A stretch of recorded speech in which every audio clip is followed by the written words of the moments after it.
Patrick Mahomes, Andy Reid, they all spoke about Bieniemy and his impact on the team as most as 2 weeks ago. Obviously, Baltimore right down the street from Washington Redskins or Commanders. And the night before, the eve before the AFC Championship game, who came into an offensive meeting and went through some stuff with them? That was Coach Eric Bieniemy. EB came back and talked to the guys. And Patrick said today that it gave everybody kind of goosebumps. It was kind of surreal to have him back in the back under their roof talking ball with them, X's and O's. And did get it cleared with Washington because he was still employed by Washington at the time. But he got but now he is a free agent again. They brought in Cliff Kingsbury, so now Bieniemy's back on the prowl. And my question to you is that this is what everyone's kind of talking about right now. It's kind of, what's kind of the elephant in the room, I would say. I don't know if it's an elephant in the room, but, Andy likes bringing back his guys. And most offensive coordinator jobs are taken up, or some are even have a name already etched in stone next to them. I think some of these teams are waiting for the San Francisco to be done because they want to bring in their OC or QB coach. So, which leads to believe that Bieniemy could be a guy still out there when it's all said and done. And when you hear that Bieniemy's coming back, because how often do you even hear a former coach come in and talk to a team in the eve before AFC Championship game? I think that right there, I think we already had the story anyway. I think EB, if he was still available, he would come back in some capacity. But when you hear that he was a part of the AFC Championship like the night before with the team, does that lead you to believe that if Bieniemy's not hired as an OC or somewhere else, you could see him back in Kansas City next year?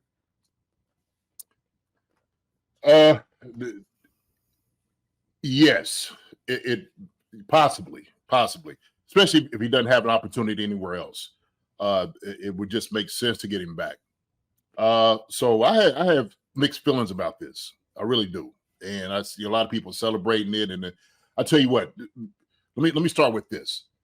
For him coming back to the room and talking to the guys, because he has a relationship and a rapport with the gentleman in the room, I think it's something that they needed to hear. They needed to hear maybe a different perspective or perception about who they are from somebody from the outside that's been gone in a different, obviously a different organization, with some very talented guys, and bringing his voice. And so I heard MVS, like a slight, I think the MVS was talking about like, you should tune him out. But when he came back, I didn't understand that at all. I thought that was the most ridiculous thing I've ever heard. I used to tune him out. I mean, who says that? First of all, who even admits to that? I mean, admit to it when the guy's not coaching you. Yeah. Okay. And, whatever. This can be, oh my gosh, there's so many things there. There's so many layers saying there, Marcus. Dang, God, why you say that? So this could be, part of what he said, that this is what he missed. He missed the bravado, the type of getting on you, the voice of reason and responsibility and determination and all those different things. It's a different voice than Nagy. It was a different voice. And so he missed that voice. He really said, you know what? Same thing when you were talking about being at the Super Bowl, like the whole festivities. He said he didn't really know how to appreciate it until he's gone. When he hears his voice now, he's like, that's probably some of the things I needed at the very beginning of the season. His year would have been significantly better with EB's voice in the room, okay, or on the team, all right? Not necessarily in the room, but on the team. And I think he understands that. So whatever that means, okay, we can look into it whatever way we want to, right? But this is what MVS is saying. He is saying this. So he thought, well, maybe I lagged a little bit, or I didn't do as much as I should have done this year. And part of that might have been where I didn't get the motivation, or I didn't hear somebody get on me like EB did. And we've heard this from other players. A lot of other players were saying this. Pat was saying that guys had goosebumps when coaches come up. And you feel it. You feel it. When you know how God speaks and a coach speaks, you know what that means to you. It drums up emotion. It drums up, that passion in you. Okay, because you can feel it in the coach. And I've always said this, that players are a reflection of the coaches. They are, whether it be a position coach or offensive coordinator. You are a reflection of that. Your offensive reflection of those people that are orchestrating everything. And so I think they did see that. They missed that part of it. But it was good to have him back. It was good to see him back for that moment, that it was able to resonate with all the guys that was in the room. Okay, even the new guys, like, oh my gosh, this is who y'all had all that. Yeah, this is who we had. This is the reason we were, number one offense or the top 5 every year that he was here. There was a reason. No, not 12. Number 1 or 4th, second. That's where we were, right? So with that, when I'm saying that is when people were talking about possibly when EB in Washington, all right? And this is where I'm going to go on my spiel, okay? The reason I have mixed emotions about it is because I do believe that Eric Bieniemy is such a good coach that he should be considered for a head coaching job. That's what I believe, okay? So obviously, whatever's happening, they choose Dan Quinn, of all people, okay? You get Dan Quinn. Come on, man. Like, seriously, right? Whatever. But I just think, to me, and I said this earlier before, him coming back felt like it was a lateral move. It's another lateral move. He's not advancing. He's not becoming the head coach. And for whatever reason, he's getting passed over again this year.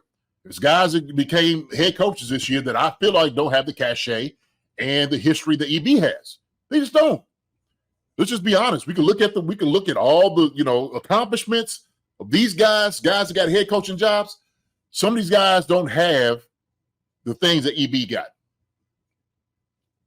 That's the truth. So that's why it was mixed emotions about it. Hey, look, if he doesn't have a home, yes, it makes sense for him to bring him back to Kansas City, right? Yeah. I'm gonna be, to me, it's an asterisk, a little sour, like, okay, yeah, like, okay, bring him back. But yeah, I think he does deserve a shot. My thoughts, that's my opinion. It's one man's opinion on this, okay? Not just mine, but there's a whole lot of people's opinions on this. Okay. Andy Reid was saying this, okay? So other coaches were asking why some of these guys are not having a chance and opportunity to be hired. But, hey, man, that's another different thing on it. It was good to see EB. He brings that fire with him. That's why I think he would be in a position to be a great head coach. I think he deserves that opportunity. So if he doesn't get it, then, if he's back in the Chiefs, so be it. Whatever it is, it'll be our benefit. But, yeah, when EB got screwed by Washington, he did. And the point is, I'll even make this point. You have Cliff Kingsbury, who folded on the Raiders, okay, to take a job with the Commanders, with Washington's, right? The luxury to be able to say, I don't want this job. I'm walking into this job. Whoop, whoop, I back it out. I'm going to another place to go get one. That's crazy to me. That's the opportunity presented to certain people, certain ones that have it. Cliff Kingsbury's, man, he's a good offensive coordinator. We know that. Wasn't necessarily a good head coach, but he got a head coaching opportunity, and it came from college. We wouldn't necessarily win it. He wouldn't win it down there. He wasn't. Okay? He got that job because of how successful Mahomes was at this level. And you can make the argument that Mahomes was so successful at this level with Andy and with EB. So it's like that, as you know, I mean, and Mahomes they weren't successful. Texas Tech wasn't a successful college team with Kingsbury. So that's, kind of ironic. Right. Yeah. And I'm just talking about EB on this. What up, KC Ross? I'm just talking about, with as far as EB and the things that he's been able to do. That's what I feel he deserves. I feel like he deserves that. And I don't know if he's got a fair shot. When I was looking at who teams are interviewing, I never see his name on any of those interviews at all. Like not even be considered. So I think the Raiders interviewed him because when Kingsbury reneged on that deal, because Kingsbury apparently wanted another year or two on his deal, but they held pat at 2. So apparently they interviewed EB and they ended up giving the job to Luke Getsy, the Bears OC former Bears OC, to go to Vegas. Which interesting. I thought the Raiders would probably, because look at that staff, it's all former players and stuff. And I thought it'd be perfect mix for him to go from and they just brought in Ocho Cinco today to be their assistant wide receivers coach. So like a guy like EB who played get him on a staff with a bunch of former players. I thought that would be, kind of like a Detroit Lions kind of thing. Yeah. So I guess if he's sitting there saying, if I go to a lateral move, let me go somewhere that I know, right? But is he going to be in the capacity of being an OC? Is that the question? That's the question right there now. So how does that going to work? The only thing I could think of that I could see if he were to come back to Kansas State, I don't think they're going to demote Nagy. I mean, unless Nagy gets a head coaching job somewhere, I don't think they're going to demote him, especially if we do win the Super Bowl. And whether we win or lose on Sunday, which I think we will win, but I think I could see us doing what we did when we brought in when we first came when Andy first came over. He had Dougie P as his OC. He brought in Brad Childress. Brad Childress like the passing game coordinator. Analyst. Yeah, he was an analyst up in the box. Yeah, And I don't know if EB will be in the box, but EB he could be that kind of spot where he kind of oversees everything and Yeah, I can see that. I could definitely see that. And when somebody sitting there, he didn't want EB at the Raiders. I wouldn't either, right? And like I said, if you had making a lateral move, how about I'll go somewhere that I know we can be. They're going to appreciate me. They're going to love me. I'm not going to the enemy. I'm not doing that. Yeah, the enemy is not going to the enemy. Yeah, right. And I said, the only time I want to see him in Arrowhead and Stadium again was either as, opposing head coach. That was pretty much it. Opposing head coach or head coach of the Chiefs if Andy retired or, so. Let me ask you, and I think someone said this about him with the Commanders. Moved to Commanders, thought he was promised a future opportunity for a head coach and didn't get it. I think that was reported, but that was before they had the ownership change and all the stuff that went on with them this year. But let me ask you, so we saw with the Patriots when Belichick left, Mayo came in, but a part of Mayo's contract was whenever he does hang up, whenever Belichick goes, he would be the next in line. Now, I don't know. I mean, that was one of the first times I've ever heard something like that, but could that be something where it's like, hey, come back, be an assistant, but you will be the guy when Andy does go, whenever that is. It could be 2, it could be a year, it could be 3 years, it could be 4 years, who knows? But I don't know if you could put it in contractually. I think teams don't want to be kind of pigeonholed in something like that. Co-offense coordinator, yes. So I was thinking probably that's what it would be. But I don't know. I think it'd be tough. So, see, Andy calls plays anyways. So, okay. All right, K-Rod. Listen, I'm going to tell you something, K-Rod. You say that, but I don't think that's true. I don't think Andy calls all the plays. I don't think it's a conglomerate. I think it is a combination of guys doing that. And so I had this conversation last night. I was on Farzine's his podcast. And I asked Farzine, I just straight up, I said, so you think that he's calling all the plays? You think that these guys are just offensive coordinators entitled just by name? Like, do you just believe that, right? Because what would be the point? If a coach is calling the plays, like we know it, like we know what's the name that calls plays, McVay. We know the guy up there. I can't think his name. Up in Green Bay, LaFleur calls plays. We know guys that calls plays, and they have no problem saying, "Hey, look, I'm the play caller. I'm going to be the one making these calls."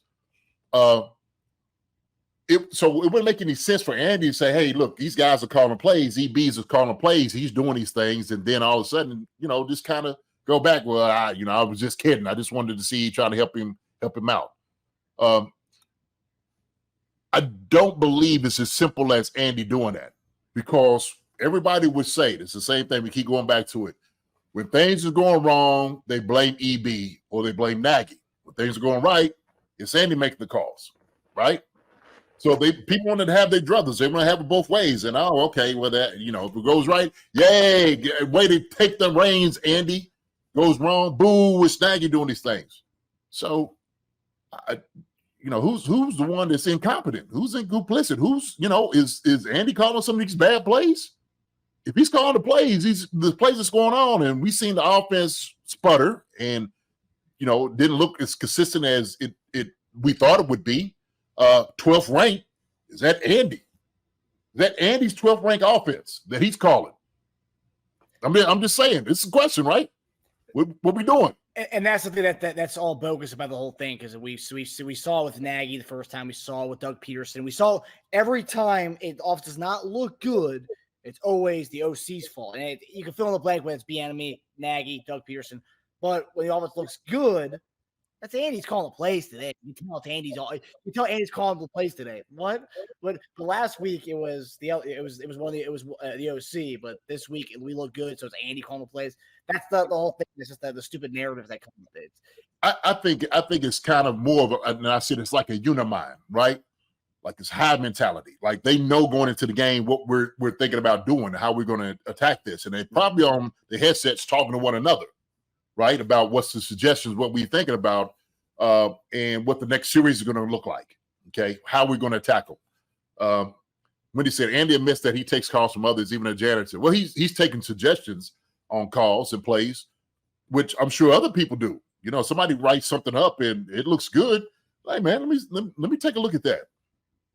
So it's, you know, that's yeah. If you find something creative, yeah, why not hold on to it and hang it? It's like, okay, let's see what I can do with this.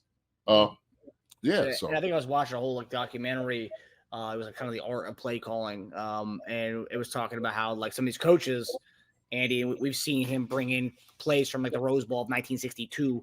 They watch like ESPN Classic. They're watching all these old time games and stuff and trying to implement stuff that, you know, could have been from a TCU Texas Tech game in 1991. They're trying to implement that stuff. So they're watching everything. Yeah. And it's so interesting that they'll watch old football games from back in the day and try to incorporate that in their offenses. So they'll take anything. Well, that's brilliant. Why wouldn't you do that, right? Like you make a spin and make it yours. All you do is you dress it up, right? At the motion or the things that you formation-wise, who your personnel is, and then you run that play. So yeah, that's you know, that's how you should get creative as a coordinator. But I'm always when I hear that argument that Andy called the plays anyway. Okay, does he really? I think it's kind of like I said, more of a unimind. These guys are talking. Does Andy call plays? Sure. I'm sure there's some plays that he calls like, hold on, wait a minute. I'm gonna make this call right here. All right. This is what we're gonna run. So I know without a doubt, if he needs to step in to make a call, he will. Okay. But also too, he's gonna trust those guys. He's gonna trust Nagy, he's gonna trust EB, he's gonna trust Doug, he's gonna trust his staff. And rightfully so. These are brilliant men. Okay. Plus they all, you know, are underneath him. So when you're underneath the coach, you start knowing how they think. You know as far as what their thought process is. So, yeah, I mean, you've been in coaching rooms, you've been in NFL locker rooms. You know, for example, like they came up with their game plan last week, right? The coaching staff. It wasn't Andy sat in his room by himself, came up with a game plan for how we're going to attack the defense.